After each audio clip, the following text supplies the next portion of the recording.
24 years ago, Islamist terrorists massacred nearly 3,000 innocent American lives in New York City, Shanksville, Pennsylvania, and right here at the Pentagon.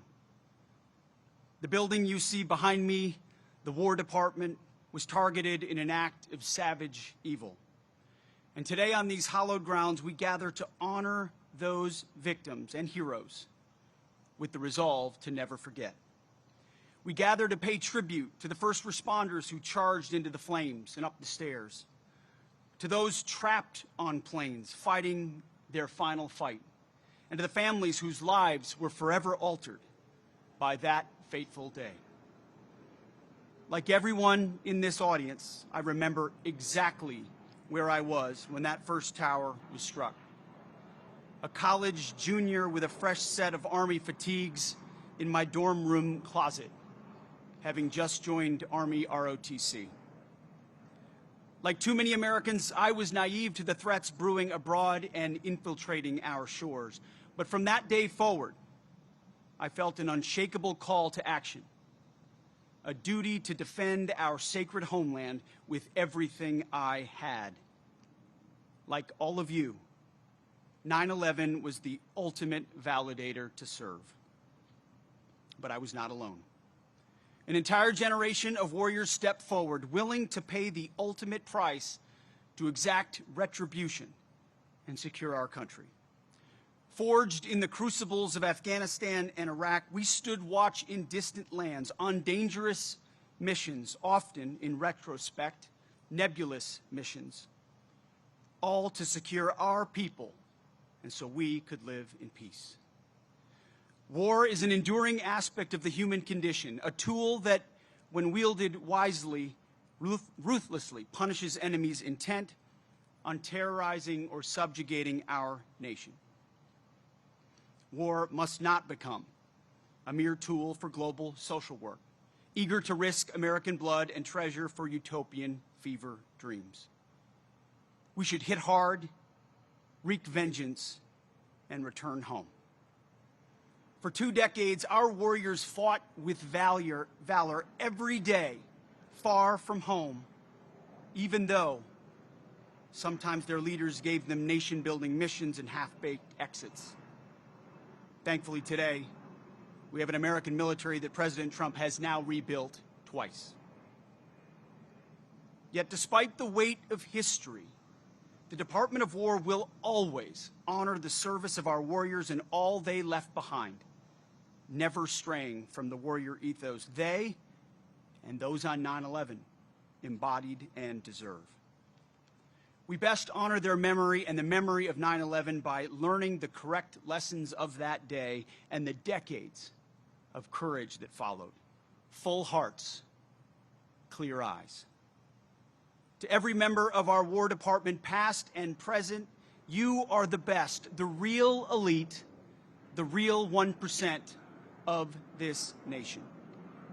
Standing here today, we honor those 184 rings of the bell, souls lost at the Pentagon and on Flight 77.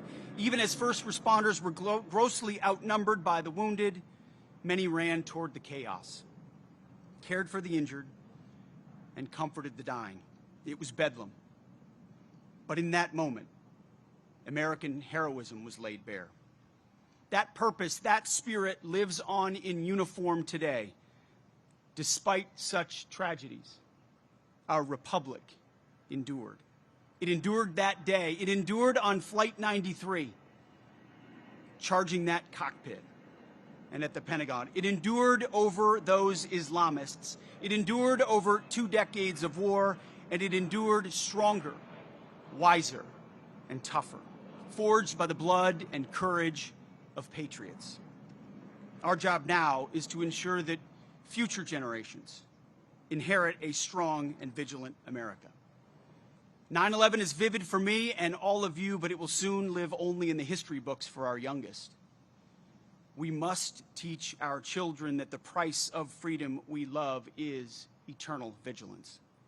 Instill in them the importance of upholding America's Constitution, holding tight to our freedom and our faith, and relentlessly pursuing our enemies.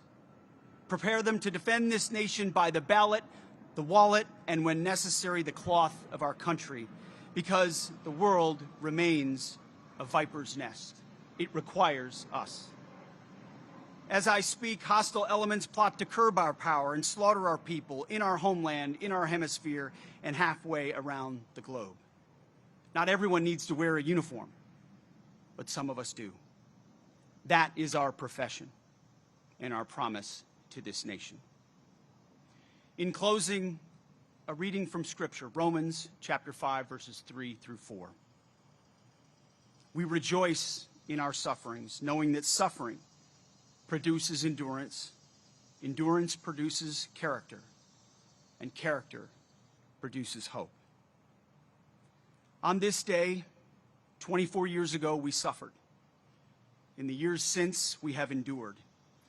Our service and sacrifice have forged our character, and today we stand in hope for the future of our great nation.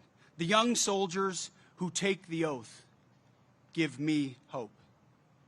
The young cops who wear the badge give me hope. The young firefighters who answer the call give me hope. The young agents who patrol our border give me hope. The life, example, and even death of Christ follower and American patriot Charlie Kirk give me hope. Sheer courage, no matter the arena.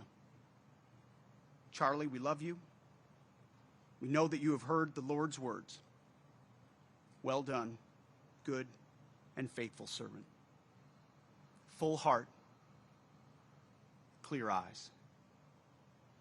Like those on 9/11, he will never be forgotten.